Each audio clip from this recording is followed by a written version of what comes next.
Hey, welcome guys. This is Tommy, and this is Talking with Tommy. And today we're going to talk a little bit about Sean Puffy, P. Diddy Combs, the Diddler, whatever his name is these days. We're going to talk a little bit about this guy, man. The Diddler's been caught up on RICO charges.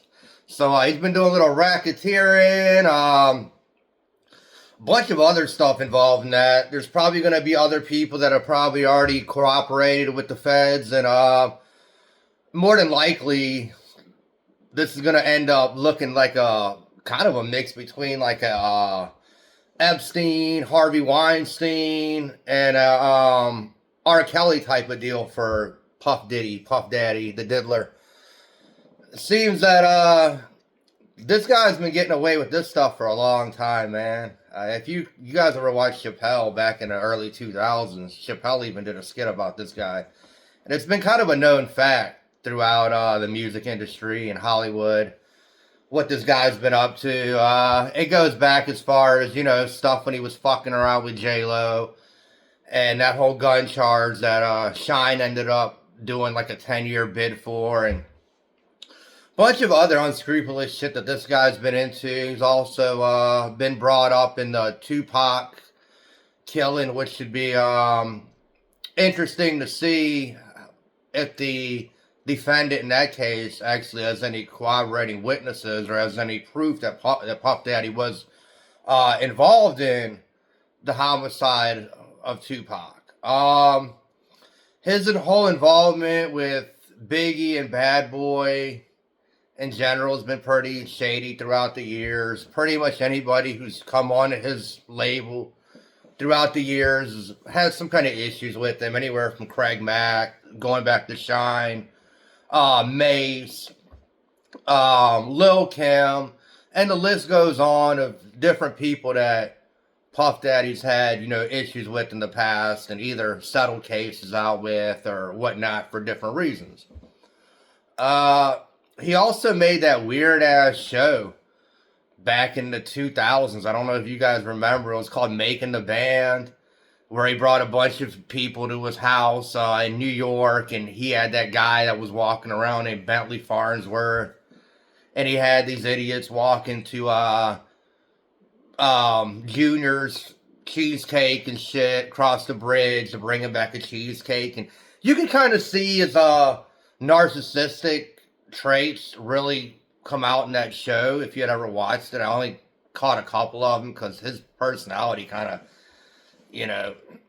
like I was saying, his being a narcissist and being an asshole and showing this other side on MTV, at that point, I already had heard stuff about him, and I was like, yeah, this makes sense for him to be acting, this way towards these people in this, arrogant, narcissistic type of way, This guy's been in the music business for a long time, man. He's since the 90s, as a lot of you guys know. I wouldn't really, yes, he had a couple of his own albums and stuff and a couple of hits, but I wouldn't really call him up there of any like the great rappers or even top 50 rappers of all time. Yes, he did produce a lot of great albums like Ready to Die and Life After Death, and the Craig Mack album was a great album, a bust out album for him, and but it seems like this guy just had a problem throughout time, man, with either keeping relationships or having a problem with his people in general, as far as who he's had under contract with Bad Boy throughout the years. And like I said, there's a long list. You can go look up all the artists that, he had fallen out with or had been convicted of a crime that he happened to be at the location of, or, there's a lot of unscrupulous shit that this guy was involved with. But, so yeah, Puffy, man. Puffy. This guy, I'm going to be curious to see if he drops the ball on any of the higher ups of him. Because remember, this is a bigger cabal than what a lot of people think. They think, oh, Puffy runs everything and he runs Bad Boy, which is not really the case. See, there's music executives and bigger labels that Puffy's under. And there's been names that have been brought up that not only Puffy's been associated with, but other people like Whitney Houston and others, such as Clive Davis. Not sure if you've ever heard his name before. But he's a big-time music producer. He produced Whitney and a lot of other stars. And there's been a lot of allegations about Clive over the years. So it'd be interesting to see how deep this rabbit hole in this cabal of essays, goes down. But we're going to see, is this going to be an Epstein thing? Or is Puffy going to come out and start spilling, all the beans on all these other people that are above him? Time will tell. But like I was saying earlier, I think a lot of people that work for him are also caught up in this whole thing as far as the videos, the alleged videos, and these freak-offs that he was having. So there's going to be multiple other people that are going to be witnesses, if not indicted, such as just people who worked at the house, people who worked with him directly may also come up in the indictment. So what you're going to see here right before fall and winter time is an avalanche of information coming out in this case.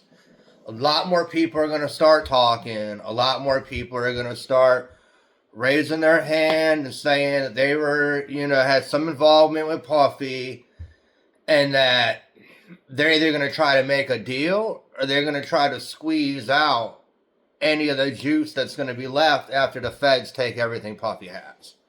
Because that's what's going to happen. The feds are going to come in and they're going to take everything Puffy has. They're going to take his houses, his cars, everything. And at the end of the day, they're going to make it to where the money he has is the money he's spending on his attorneys. And he's going to spend a lot. He's going to spend a lot of money trying to fight these cases.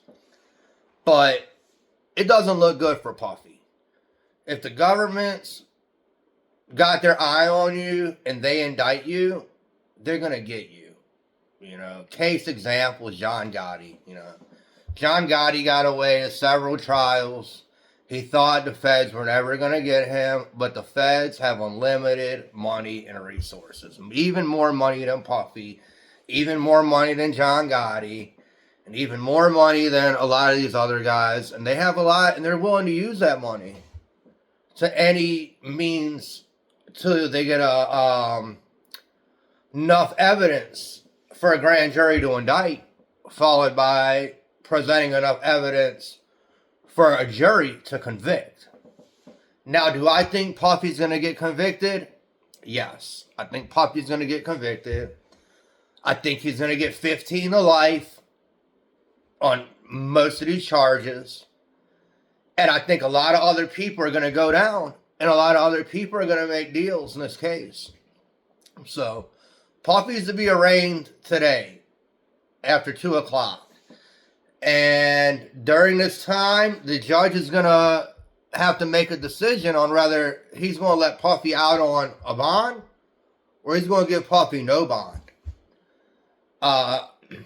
The prosecution is asking the judge for Puffy to have no bond and to be held until his court date.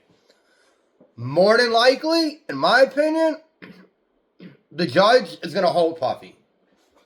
He's going to hold Puffy until his court date, and Puffy's going to be on watch in there. He's going to be segregated from all the other inmates in there. He's going to probably be on a 24-hour suicide watch. And they're going to hold him there until trial. And my opinion, like I said, I think he's going to be convicted. I think a lot of other people are going to be convicted as well. I don't see him getting Epstein while he's being held. Just don't see that happening.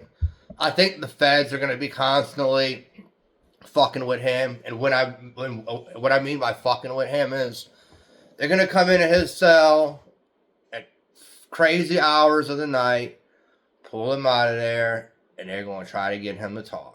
And they're going to try to get as much information as they can out of him to see how many other people are involved in this operation he had allegedly going on. But that's my whole little 2 cents on the whole subject. Let me know what you guys think, and I'm going to start trying to come on here more often and daily if I can and talk about different topics going on. And some topics you may agree with, some topics you may not agree with, but hey, that's why we live in America, and that's what's great about where we live. We can have our own opinion on what we think, and we can share our thoughts with each other. So, hey, I appreciate you watching my channel. Please like and subscribe, and I'll see you soon. Thanks a lot.